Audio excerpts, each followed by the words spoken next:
There's nothing that is covered that shall not be revealed, folks.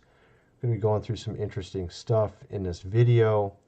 I just did a video over on my other channel covering this topic, and this is actually an extension, sort of a part two to it. This is amazing what I found. We're talking about our history here. We're talking about the American Indians and where did they actually originally come from. And this is something you most likely have never heard before, because this was something I just heard about today for the first time. I had kind of actually, I didn't even have an idea. I just knew a little bit of history that kind of relates to this. Like, I remember hearing about the Grand Canyon and there being Egyptian treasure there. Other than that, though, I hadn't really heard anything like this. Essentially, what we're talking about here is some of the American Indians are from Egypt, from Assyria. They're from they're from ancient Babylon. They're from also other countries as well. We're talking about Mediterranean, and it's going to be pretty surprising to you what I got to show you, folks, because I'm guessing a lot of people have not seen this before. Check this out. For example, this is the name for Cherokee. Okay, you're talking about the Cherokee people. This is literally the name of their god. Okay, I'll show you this actually. Here it is. This is actually in Phoenician or Paleo Hebrew. This is an ancient artifact, I guess you would say. And as you can see here, it has the YHVH. And this is literally something you can find in a lot of these ancient stone carvings and things like this. This is actually, I think, from Michigan. If you read the Cherokee, I actually covered this over on my other channel. Creation, story, it literally reads like the first book, folks. In the beginning, Yahweh created the sky world and our mother earth. The waters around the earth were dark and deep, but the spirit of Yahweh moved upon the face of the waters. Does this sound a little familiar? Yeah, that's the Cherokees, okay? And like I said, if you go through this, and here's another example when I'm talking about how they actually say the name. Look at this. It's literally pronounced almost the exact same. It's because, and that's what we're going to cover in this video, it's because certain tribes, certain American Indian tribes, around 500 BC, came over to the Americas to avoid Babylonian captivity. Okay? So we're talking about what we call the mound builders, which almost look kind of like pyramids when you look at them. There's actually three different sort of eras to history for the American Indians. You have the mound builders, you have the Hopewell, and Adena. Now, the mound builders are actually before 500 BC. And the mounds, of course, I've talked about that on video before. Generally, they're giant, 8 foot, 9 foot, 10 foot, 11 foot tall people. We had a lot of articles written in newspapers, famous newspapers from today, New York Times, whatever, where back 100 years ago, or actually more than 100 years ago, usually like 100, 200 years ago, more like 1890, 1880, they'd have these articles talking about, oh, they found all these giant skeletons in Ohio or Indiana or Michigan, and they're on these mounds. And I've done videos talking about this in the past. That happened to be the time frame of like 2000 BC to 500 BC. Those were the mound builders. What we're going to talk about more here is the Hopewell, which are these people that came from ancient Egypt, Assyria, Babylon, Hebrews, all manner of people. And they came over, and especially, let me show you this here. I wanted to show you a couple things. I thought I had it written down, but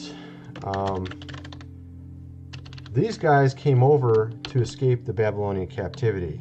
Okay, this is what we're talking about. So that was around 500 BC, and they came over to. Let me show you the areas that they were in. Again, this is the time frame, 500 BC to 400 AD. If we go through this, We're talking here, Hopewell sites are Atlantic Coast, South U.S., Tennessee, and Iowa. Now, also there's some rather interesting stuff going on around the Great Lakes as well. As you can see here, they came in through the Great Lakes or down below with near Florida. This is those that were trying to get, as you would say, away from Babylonian captivity, which is around 580 BC, I think it was. And this is the type of buildings they would have. As you can see, it kind of looks like a sort of pyramid structure, which is rather intriguing. And how they set up their, this is the Cahokia State Historical Site here. And how it looked. It looks kind of like, again, a pyramid structure. This is the North Carolina Mounds, as you can see here. Of course, you've heard of star, as you would say, forts and everything as well. Again, this is what I was showing you earlier. For the name of, as you would say, God, you have in their Native American languages, Yod He Va He. You see that? Yod He Va. Yohewah, Yahud, Yahweh, Yahvoyaha. I don't even know how to say them, so I'm just trying to guess there a little bit there. You can see it's very similar though, right? Now I showed a lot of things in my other video that are pretty surprising. I'll show you a little bit here because it's just amazing. This actually here's very amazing. This is from various American Indian languages. They have words, how they're spoken, how they're written, and compare them to Chaldaic. As you can see here, very similar. Okay, Shilu, Chemim instead of Shemim, Abba, Ish, as you can see here, literally almost the exact same words. Now these are various American Indian languages. What it was essentially is, again, it's kind of interesting. It reminds me of when we came over here. You know, you had the Spaniards, you had the English, and you had the French come over to this area, this country, and it was around, you know, 1600s, 1400s, depending on who you're talking about, right? Now, of course, Michigan wasn't even established till I think it was 1830. A lot of people think it was just, you know, 17, you know, whatever, but it was actually a little bit later on. So you have all these people from different areas coming over, right? The same thing happened back then. You had Assyrians, you had Egyptians, you had all these different people from different places coming over at the same time, and that's who make up the American Indians. You have different tribes are actually from different peoples. Like I mentioned about the Grand Canyon, that there's a lot of treasure, Egyptian treasure in the Grand Canyon. Of course, for 100 years, they didn't want people to know about this. There was an employee that worked for, I think it was the Smithsonian, that came out and put out an article talking about this, that there's this area in the Grand Canyon where there's this huge amount of Egyptian hieroglyphics and gold and just random items, right? Artifacts. And then they said, oh, no, this guy doesn't work for us. We don't even know who he is. And they said that for 100 years. They literally for 100 years said they didn't know who this guy was. He didn't work for us. You know, he's not part of our company like that. Then I think it was 2015, somewhere in there. It was recent, not that long ago. They put out a little article on their website. Oh yeah, that guy worked for us. Yeah, we're just telling the opposite for 100 years. No big deal. Who cares? It's not a big deal. Yeah. Of course, they also, if you go look at these, I've talked about this in the past as well, these articles from 100, 200 years ago talking about these mounds like we were just looking at there. They had more ancient mounds. Like I mentioned, there was people back in 2000 BC that were here, the mound builders. And, you know, these were everywhere. Ohio, Indiana, Michigan, everywhere. Actually, there's a lot of other states too, Tennessee, all of them. They had these mounds and they would have giants' bones. I mean, they'd be like, you know, 10 foot tall. And the Smithsonian would come along and take them all. And they'd be gone. That's really nice of them, right? And then, of course, you'd never hear about it again, right? Of course, this completely fits in with evolution, right? So supposedly, you're supposed to be getting taller, not the other way around. And so it doesn't fit the what they want you, you know, we're talking what they put in the history books here, folks. And a lot of this doesn't fit, and I'm actually starting to think that this is pretty prevalent everywhere, because I've done a few videos on other places as well, like India. I've covered China, their ancient history. If you go look into it, they have very similar things to this, where you see connections that, you know, you never heard about. Literally this. Or also, I mean, in the case of India, you had Thomas, as you would say, the doubter, who went there, and it was all of southern India. And there's like these ancient temples where it looks just like this Cherokee thing here, where they'll have like literally something written like this in some ancient Indian temple in India.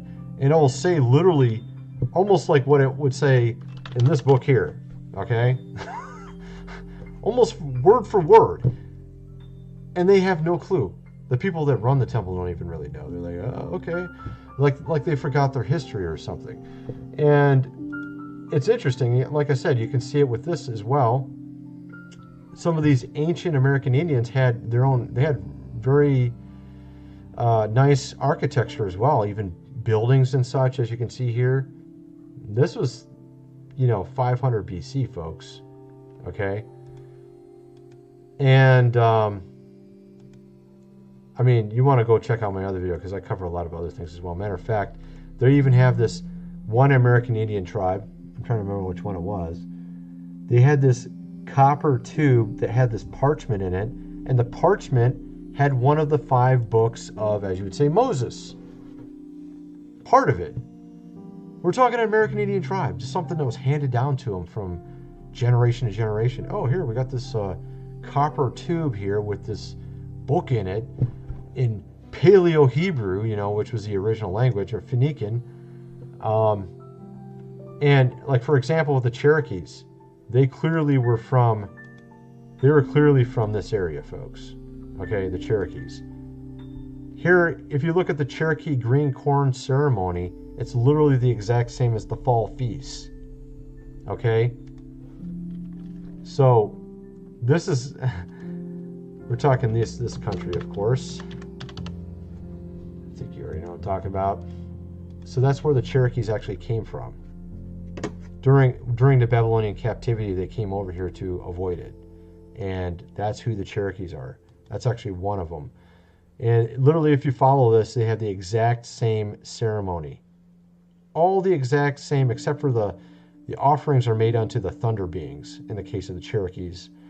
Other than that, everything is the exact same. So, how is it their ceremony is the exact same?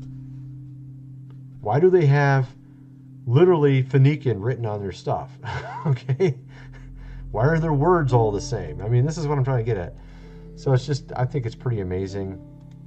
I just discovered this today, and I thought this was just so surprising. I thought I'd have to talk about it because it just seemed too good to not talk about. All right? I actually got a lot of stuff to go over here. Let's see here. What else do we got? I was trying to... Okay, so these are the Hopewell sites.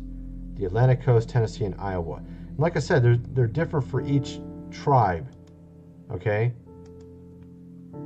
And I was trying to get over to something over here. What was I going to show over here? Let's see. Oh, yeah, this is really interesting. I wanted to show you this. Okay, so this is... I'm trying to remember. This is the... Is this a Mi'kmaq? Mi'kmaq?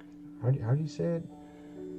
I think it's... I'm trying to remember the tribe's name. Oh, yeah, here we go. Mi'kmaq. This is who it is. Mi'kmaq tribe. These guys, their letters or hieroglyphs are literally the exact same as ancient Egypt. So this is a Smith-Anthon letter hieroglyphs from ancient Egypt. This is the Mi'kmaq Indian hieroglyphs. And if you go down the list, they look almost all the exact same.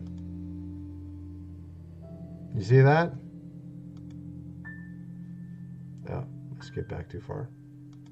Here we go. There's more. You can see their letter system is the exact same as ancient Egypt. You never hear about this in school, do you? No, you don't. Here you have another Indian. This isn't even in the same area. This is a completely different area. Where were these guys? These guys were over in Hill Kumra. Okay. So they're like near the Canadian border, okay? Talking like New York or something there. And these guys are over in the Grand Canyon area, okay? These American Indians have some sort of heritage with this. These are the actual treasures that were found in the Grand Canyon. Like I said, it was like 2015 or something. And again, look, this is a History Channel, folks. This is from the History Channel. Now, before 2015, like I said, the Smithsonian was saying, oh, there's nothing there. Nothing. That guy never was employed by us, by the way. There's nothing over in the Grand Canyon. What are you talking about? Like saying for 100 years it wasn't there. I had a video, like I think it was in 2012, talking about this. Saying there was something there. Right? Here's some of the actual gold pieces that are from Egypt that were in the Grand Canyon. And here's one of the American Indians in that area. I can't remember which tribe this guy's from. There's so many different tribes, but what else was I going to say? Oh yeah, they had the red-haired, as you would say, giants also near the Grand Canyon, and there was a long thing between the Indians and them there, and I think it ended there. I think it was there at the Grand Canyon that it ended, or near the Grand Canyon. We're talking about one of these. They had a lot of these apparently between the Indians and the giants. And of course, this is very ancient history for even them. But they have lots of stories, even books talking about this, okay, between the Indians and the giants. So, and I know one of them ended near the Grand Canyon. So it's just amazing, all of this. You never hear about any of this stuff. Like I said, I pulled up some history books that were written by the conquistadors back in what was it like the 1600s or something like that. And I was going through some of the history books that they were writing back then, and it talks about giants all throughout it. Talks about them having, you know, a skull this big, literally, and they even had like this cave with like 3 kings, you know, sitting on their thrones. And I mean, there was a lot of interesting stuff. I did a video talking about that, and that was with the Incas and Mayans and such. They had all their stories about them as well, but it's rather curious, you know, this whole thing. And the more I look into this stuff, and I plan on doing a lot of videos like this, because I figure if I found something about India, if I found something about China, if I found something about the American Indians like this, I'm guessing this is everywhere. I'm guessing this is literally everywhere. And I should just do some pretty detailed videos covering some of this. I mean, I'm just barely scratching the surface. I'm just like pointing out little, you know, like the tip of the iceberg here of what is actually here. Look at this. This is one of their carvings right here. Shows one of their ships, and it shows all these people. What do you think this is, folks? Doesn't that look a little bit like Noah? And this is American Indian. Look at this. This looks like ancient hieroglyphs from Egypt. You see this? Look at this. Does this look familiar? Remember a certain basket on the water in Egypt? I mean, this thing is literally written in Egyptian, isn't it? Look at that. That's in America. That was found near Michigan. This stuff is found around the Great Lakes. I mentioned how... Okay, we're going to get back to this in a sec. I have so many things open. Where was it at? I mentioned how they came in. Look, they came in through the Great Lakes. See that? This is where they found a lot of this stuff. So when they first came from, you know, avoiding Babylon, trying to, get away from that, they came in from these two different directions, from near Florida and then through the Great Lakes. Okay? And that's where they found a lot of this stuff in Michigan. Like I said, I grew up there. But a lot of these are from there. Okay? Look at that, man. That's just amazing. Look at this. Looks like the Ark. We're talking to the Covenant here, folks. Very similar looking. Even a similar type of design for... Yeah. Of course, and I've done videos on this as well. Dragons. And there's a lot of this. If you go look at some of the pottery and carvings from the Incas and Mayans, there's tons of this. They'll even show the design of the scales on some of the dinosaurs that they wouldn't even be able to know about if they're supposedly from millions of years ago. They actually had, I saw one Mayan one, and it had the scales exactly right, just the way we know they are, because they got preserved in some honeycomb, or I can't remember what you call it, that amber stuff, whatever, got preserved in that, and they actually had some samples of how the scales actually looked, and it was the exact same as their drawings. And they would show them like riding them, or like, something like this. You know what I mean? And there's like stories like this about dragons everywhere. I'm sure if you see my other videos, you know all about that, but there's tons of those stories as well. So, I mean, it's just pretty amazing, some of the stuff here, folks, that I've found. What else do we got here? There's actually a lot more. They got like tons of these pictures of things like this. Look at this. What in the world? It's like a castle. So this is amazing too. Wow. I don't know. I guess this is something that maybe was made later. I'm not sure. Some of these. What is this one? Oh, this is looks like Egyptian as well. This is also YHVH. Okay, what was it I was going to show you? I was going to show you something else back here. I have so many windows open right now. Yeah, here we go. I think I mentioned about this. They had some scholars actually look into this copper tube that had this parchment and examined it and figured out what it was. And like I said, it was part of the 5 books, okay, as you would say, of Moses. They found these as well in Farmington, Connecticut, on Pinnacle Mountain. As you can see here, also written in Phoenician. You can see Adam, Abraham. So there's a lot of this stuff, folks. It's quite amazing. But at any rate, so there's a lot of stuff there, and you could check out this channel here.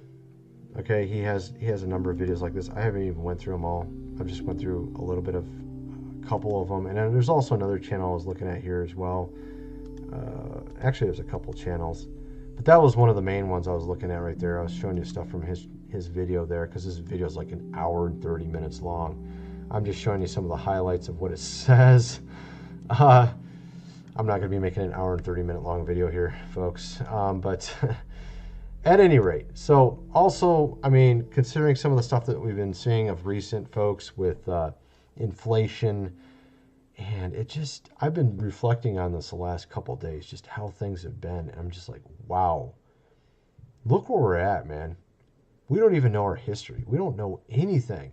We have all this technology. We got computers. We got cell phones. And we don't even know our own history. We don't know anything. And then now we have people using these electronics to try to, these computers and everything, to get us to think certain things. You know what I mean? Get us go in a certain direction. And you've seen all that's been happening the last 2 years. I mean, these are American Indian tribes that had the same traditions for like 1,000 years and still had the same stuff from the ancient times, same ceremonies. Here we are, 2 years' time, they're trying to, like 10, 20 years' time, they're trying to completely change everything. You know what I mean? At any rate, obviously, you've seen kind of what's been going on with inflation, with just the prices in the supermarket have been going up. I've been talking, obviously, at the end of my videos a lot more about some of this, considering the things that we've been seeing. It might be wise to be prepared. I mean, maybe like the American Indians, they knew how to live without electricity. Like this is this book back here. I have a link below for it called The Lost Ways. You may want that book. It tells you how to make a cellar, tells you how to make certain kinds of food that last a long period of time, how to do things around the house without electricity like they used to do back in the old days. And considering some of the stuff we've been seeing of recent, you might want that. You never know, man. I've heard a lot of interesting dreams, and they're not exactly good ones. Okay? All manner of stuff. And you're probably going to want that book indeed for that reason. But also, on top of that, I mean, if you think about it with inflation, recently we had the fuel prices go very high, and it was in short supply, and truckers were having issues trying to get to supermarkets. Now, just imagine if that happened to be something that happens for a month straight. You're going to have a lot of empty supermarket shelves. A lot of your favorite goods, Doritos, whatever they might be, may not be available. You got to have your Doritos, you know what I mean? At any rate, I have a link in the description for storable food that has a 25-year shelf life, $247 for 1 month's worth of it. Here's just some of the items that are included. You have broccoli, cheesy broccoli rice soup, creamy stroganoff, traveler stew, mac and cheese, banana chips, mashed potatoes, chocolate pudding, Southwest rice, orange energy drinks, pancakes, and all manner of other things, even oatmeal. Of course, with it having a 25-year shelf life, you're not going to get steaks in there, folks. You know what I mean? But, I mean, this is cheaper than it probably cost you already for a month's worth of food. Way cheaper than it would cost you. I was watching a video the other day, some guy in Canada showing how much he was able to get for $100, and it was like nothing. It was like 4 days worth of food at most. I mean, he showed some beef and some bread and just like some random cans of this, that, and the other. It wasn't even that much stuff. It was like about this much stuff. And of course, I think where I live, I could probably buy more. But I mean, maybe in some places it's like that, man. You can't buy very much for $100. But this is only $247 for a month's worth of food. Also, you can even get 3 months worth of food for about $5.97. Links are in the description. Again, like I said, for some people, they may spend this much just for regular food in the supermarket every month. Easily. Maybe even more in some cases, depending on where you live. So, again, that's 3 months worth of food. 120 pounds. 120 pounds. And this is dried food. This is already dried. Part of it, at least. I think all of it, actually. I think it all is dried. So imagine if it wasn't dried. You add water to it, you're talking like 300 pounds of food here or something, folks. I mean, it's a lot. It's not a little bit. I mean, it's these canisters that are about this big, and you get like 2 for a month, and they're like this big. They're like 40 pounds each, I think it was. And so you're going to have 6 of those, right? I think it's something like that. Maybe I'm calculating wrong. Something like that. There's 6 of those things. They're really big. At any rate, there's a lot of food in them. But again, links are in the description for that. And also, I would recommend, considering how the dollar is losing value daily, we have things like gold, silver, real estate even. I just came across something rather interesting I'm going to tell you about in a second here about my own house, my mortgage, that you may want to look into, because I'm going to be saving myself a lot of money as a result of it. We're talking, in my case, it's actually not a lot compared to maybe someone else. I mean, $50,000, $60,000 sounds like a huge amount of money, right? I may be saving myself that much money soon here because the bank called me and told me I can get 1% lower APR on my mortgage, right? I'm thinking, okay, well, I'm going to save a little bit of money doing this, right? Maybe I'll refinance, right? Because the rates are really low right now. Okay. So then he went through the mortgage calculator and showed it out. And I'm like, wow. I mean, if I pay just a little bit more than what I'm currently paying with this 1% lower, I can get it down from 30 years to 15 years with only adding a couple $100 onto the end of what I'm already paying with this lower interest rate, shaving like 50,000 off. And I have a low cost mortgage compared to most people because I live in a very cheap place, cost of living wise. I mean, if you're in California, you might be able to save yourself 200,000 bucks or more, maybe 300,000 on your loan. This is what I'm talking about. I mean, like this is a lot. So I would recommend looking into mortgage loans in your area. You might be in for a good surprise on that. You might save yourself a lot of money, pay off your house early even. And like I was saying, with real estate and getting onto the whole thing with real estate, prices are the value of real estate is going up right now. If you already have a home, if you're able to lower your payments, and on top of that, the value is going up. It's going up with inflation. The dollar, holding the dollar in your bank account is going nowhere. It's going to just lose value. But I mean, a very simple thing you could put your money into is like silver coins. Silver coins, they only cost 35 bucks for like a half dollar, or essentially 1 ounce of silver. This is what I'm talking about right here. Let's see if I get 1 troy ounce here. Here's an example of something. Yeah, $32 for 1 ounce silver buffalo round, for example, things like this. And if the dollar happens to go to zero, people are going to be using things like this right here, silver coins. And there's different kinds of coins. Some of it can be legal tender. Some can be just, silver rounds or just silver itself. And someone in my comment section was mentioning that. He was like, look, you should explain the difference. I'm not exactly a silver expert. I just know that it's smart to have it. And it probably is wiser to get the ones that are actual tender.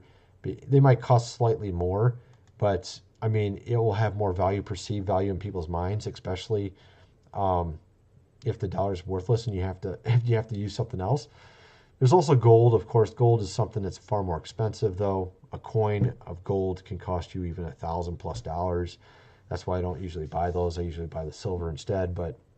And it's probably going to be more likely people are going to be using silver than gold. But that's why I think silver's price is going to go through the roof too. If the dollar ends up going to nothing and the economy is gone, all that, you're going to see stocks go to nothing. And maybe once the stocks go to nothing, it might be a wise idea to buy them then, especially if you think it's a company that will be around after the whole thing's over. Other than that, though, I mean, I would definitely not be in stocks right now until after the fact, after you see the thing go down to nothing. But other than that, this is just kind of my advice. You also have the bit, as you would say, coin, as I usually say it. Let me show you what I'm talking about.